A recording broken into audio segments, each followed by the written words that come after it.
Ils viendront et ils verront ma gloire. Isaïe 66, 18. Le prophète Isaïe, chargé d'annoncer la dimension universelle du projet de Dieu, emploie une formule qui risque de nous surprendre. Je viens rassembler les hommes de toute nation et de toute langue, dit Dieu. Ils viendront, ils verront ma gloire. Isaïe 66, 18. Dieu serait-il donc avide de reconnaissance à la manière humaine? Notre langage courant, en effet, confond souvent gloire avec succès, prestige, auréole, célébrité. Mais s'agissant de Dieu, il n'est pas question de cela. En hébreu, le mot évoque la valeur, l'importance, la gloire de Dieu.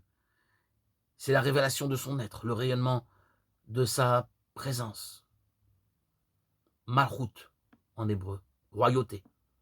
C'est ce rayonnement qui doit apparaître aux yeux de tous les hommes, afin qu'ils deviennent à leur tour rayonnants, comme l'était Moïse, redescendant de la montagne, après sa rencontre avec Dieu. Et si Dieu le souhaite si fort, ce n'est pas pour acquérir un supplément d'être, chose évidemment impossible, mais c'est parce que notre bonheur réside en cette mise en présence de sa lumière. En définitive, ils verront ma gloire. Pourrait se traduire par « ils me connaîtront tous, petits et grands », comme dit Jérémie 31-34. Isaïe précise que dans cette rencontre de toute l'humanité avec son Dieu, les croyants ont un rôle à jouer. J'enverrai des rescapés de mon peuple vers les nations les plus éloignées, vers les îles lointaines qui n'ont pas entendu parler de moi et qui n'ont pas vu ma gloire. Ces messagers de mon peuple annonceront ma gloire parmi les nations.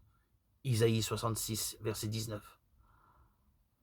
Lorsque nous prions à la suite de Jésus, que ton nom soit sanctifié, nous nous engageons à tout faire pour faire reconnaître cette présence de Dieu en nos cœurs, au cœur de l'humanité.